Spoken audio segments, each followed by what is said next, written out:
Le groupe Siemens s'installe en Côte d'Ivoire avec sa filiale d'Abidjan. Les activités de ce groupe sont axées principalement sur l'électrification, l'autonomisation et la digitalisation.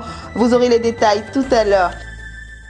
Voici pour le sommaire. Bonsoir à tous et bienvenue au journal de Business 24 Africa.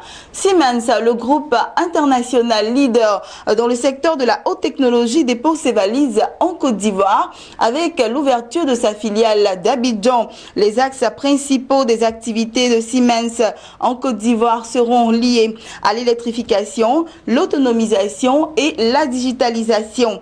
Dans ces domaines, l'entreprise offre des solutions technologiques de pointe pour développer les infrastructures locales, de la génération d'énergie à la distribution, la gestion des bâtiments, la mobilité et surtout la compétitivité des industries afin de créer de la valeur ajoutée.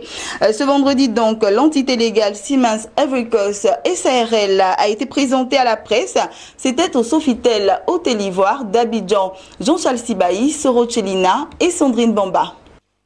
Dans le secteur de la technologie, le groupe international Siemens est synonyme depuis plus de 165 ans d'excellence technique, d'innovation, de qualité, de fiabilité et de présence globale. C'est ce géant allemand, leader mondial de la haute technologie, qui a déposé ses valises à Abidjan à travers son entité légale Siemens Ivory Coast SARL, présentée ce vendredi à la presse ivoirienne. Siemens est en Côte d'Ivoire pour y rester, révèle André Bouffou, CEO de Siemens Belgique à Luxembourg et Afrique du Nord, de l'Ouest et du Centre. Les axes principaux des activités de Siemens en Côte d'Ivoire sont liés à l'électrification, l'autonomisation et la digitalisation. Siemens va aussi soutenir la compétitivité des industries afin de créer de la valeur ajoutée. Donc en particulier, c'est la génération d'énergie. Donc nos centrales à gaz sont les meilleures au monde. Et nous voulons également aider la Côte d'Ivoire à avoir un réseau stable, avoir un réseau de performance et avoir un réseau de main numérique dans la distribution et le transport de l'énergie. Donc c'est la production de l'énergie avec nos turbines, que ce soit au vapeur ou turbines au gaz, et c'est le transport et la distribution. Donc ça c'est le premier axe de développement. Le deuxième axe de développement, c'est que la Côte d'Ivoire s'industrialise, que ce soit dans l'oil and gas, que ce soit dans l'industrie manufacturière ou l'industrie des minéraux ou des matières premières. Et donc nos solutions d'automatisation, nos solutions d'entraînement sont des solutions qui vont très bien dans l'environnement de la Côte d'Ivoire et qui peuvent apporter un grand plus aux clients finaux de la Côte d'Ivoire. Et donc via des partenaires, nous proposons ces solutions à nos clients finaux en Côte d'Ivoire, qu'ils soient ivoiriens, européens, américains, chinois ou asiatiques, qu'importe, mais nous donnons un service de premier ordre en Côte d'Ivoire avec la dernière technologie. Donc l'industrialisation, l'industrie est le deuxième grand point. Et nous accompagnons la Côte d'Ivoire dans la digitalisation. Et donc la Côte d'Ivoire a un très bon système d'enseignement, de très bons ingénieurs. Et c'est avec eux qu'on voudrait faire demain la digitalisation de la Côte d'Ivoire. Donc je voudrais quand même faire remarquer que nous avons offert et financé deux systèmes de connectivité vers le cloud, donc MindSphere. MindSphere est la plateforme industrielle de demain pour tout ce qui est la digitalisation industrielle, qui fait partie du Industrie 4.0. Et donc nous avons deux partenaires ici, l'INPHB pour la formation et l'entraînement et notre partenaire Semen, qui sont équipés avec des connectivités MindSphere et qui peuvent de ce fait commencer à préparer l'optimisation des industries en Côte d'Ivoire. Il faudra attendre jusqu'au mois d'octobre 2017 pour voir les activités de Siemens Ivory Coast SARL totalement lancées. À terme, ce sont une centaine d'emplois que le groupe compte créer, car il s'agit pour lui de faire de la Côte d'Ivoire le hub de l'Afrique de l'Ouest en matière de technologie Siemens. Siemens déploie ses activités en Afrique depuis plus de 157 ans. Aujourd'hui, avec plus de 3600 emplois basés dans 15 pays d'Afrique, le groupe contribue de manière significative au développement économique du continent. Voilà, parlons d'agriculture dans ce journal. Les délégués membres de la Fédération nationale des sociétés coopératives du vivrier de Côte d'Ivoire, en abrégé FENASCO-VICI, sont depuis ce vendredi en assemblée générale ordinaire à Grand-Bassam. Il faut souligner que cette assemblée générale est couplée à l'atelier de renforcement des capacités des représentants des unions de sociétés coopératives membres de la FENASCO-VICI. C'est ici, à Grand-Bassam, dans ce lieu paisible, sous le bruit des vagues, que la Fédération nationale des sociétés coopératives du vivrier de Côte d'Ivoire a décidé de tenir son assemblée générale. Au programme, renforcement des capacités des représentants des unions et sociétés coopératives membres de la FENASCO-VICI. Thématique abordée, gestion administrative et financière d'une société coopérative selon l'acte OHADA. Un acte uniforme qui a pour but d'aider les promoteurs d'activités de sociétés coopératives à pouvoir disposer d'outils juridiques nécessaires à la maîtrise de la configuration des sociétés. Concrètement, nous avons parlé de l'organisation à la base. Le conseil d'administration, l'assemblée générale et tout ce qu'il y a autour de la gestion administrative. Dans un premier temps.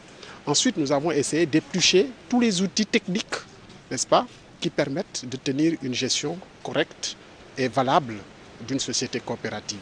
En passant par les documents de trésorerie, n'est-ce pas, les documents de gestion financière et puis finalement les outils techniques. Cette formation va permettre aux délégués de la FENASCO-VICI d'être plus opérationnels. Ils s'engagent à être des relais auprès de leurs différentes sociétés coopératives. Parce que chacun de nous est responsable chez lui.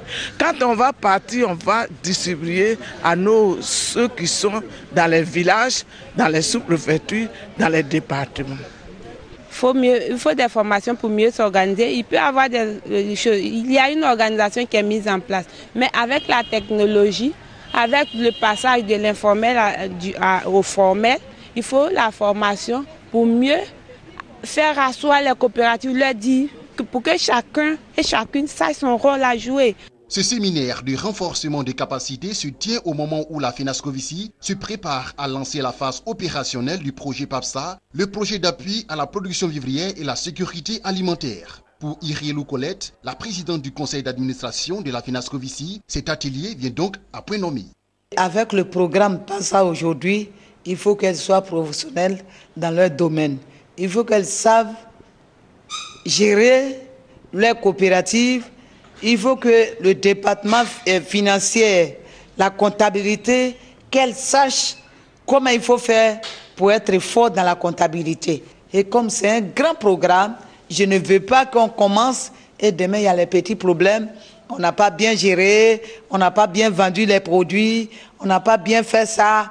Alors, surtout unité, qu'elles sachent que quand on est unis, c'est là on est fort. L'Assemblée générale ordinaire de la FENASCO-VICI prend fin ce samedi avec des perspectives prometteuses pour la production vivrière et la sécurité alimentaire en Côte d'Ivoire.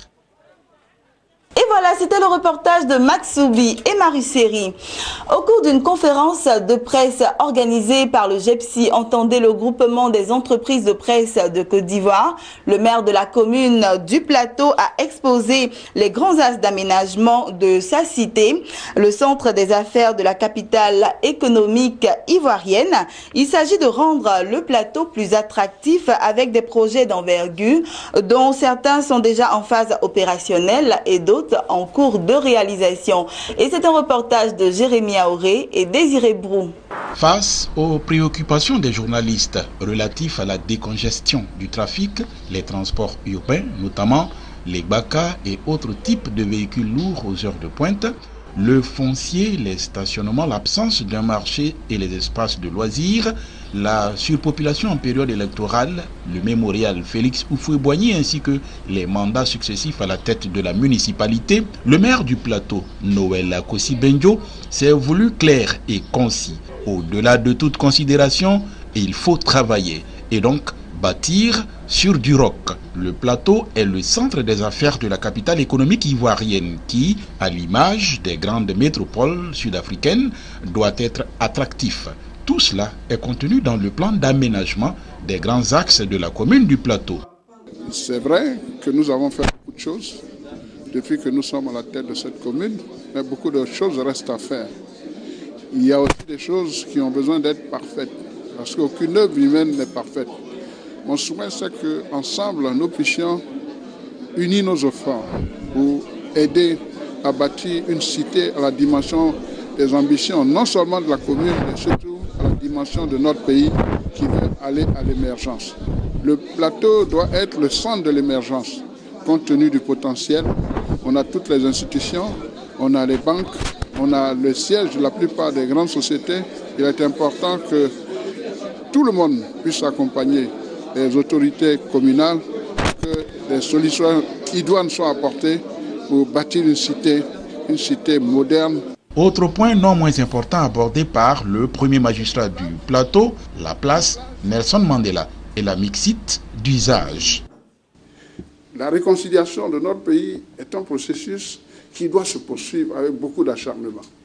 Et nous avons décidé en tant que commune d'apporter notre contribution et nous avons décidé donc de baptiser ce centre, cet espace, l'espace Nelson Mandela. Et on a voulu tout simplement apporter notre petite contribution à l'immortalisation de cette icône qui pour nous est une référence en matière de dépassement. Donc ce grand projet est un projet qui va nous permettre de démarrer les autres projets futurs. Aujourd'hui, on a montré qu'on est capable d'avoir des associés, on est capable de monter des projets sérieux, d'aller trouver des financements. L'environnement de notre pays est un environnement beaucoup plus stable. Le plateau va passer une autre étape. Cette conférence s'est tenue dans le cadre de la tribune du groupement des entreprises de presse GEPSI, dirigée par Patrice Yao. Voilà, on poursuit à présent avec les informations en bref et en images. À l'issue de sa 4e réunion, la structure mise en place pour réfléchir à des mesures urgentes et efficaces en vue de juguler la spoliation foncière au Maroc a annoncé qu'elle mise sur le digital. Dès le 22 mai prochain, des propriétaires terriens recevront par SMS toute transaction sur le titre foncier. Cette opération devrait permettre de faciliter l'assainissement de la gestion du foncier, conformément au vœu royal. Et puis on termine avec ceci. La Banque mondiale a approuvé 2 programmes de prêts au profit de la République du Congo, de montant total estimé à 46,5 millions de dollars. La première facilité, évaluée à 40 millions de dollars, provenant de l'Association internationale de développement, est destinée au lancement de projets de réforme intégrés du secteur public dont la mise en œuvre s'établira sur la période 2017-2022. Le deuxième prêt d'un montant estimé à 6,5 millions de dollars fourni par le Fonds pour l'environnement mondial est un appui de financement aux projets forestiers et diversification économique dont l'exécution couvrira juillet 2017 et juillet 2021. Voilà, c'est ici que nous refermons ce journal. J'ai été très heureuse de vous l'avoir présenté. Le journal de samedi 21h sera l'affaire de Max Soubi.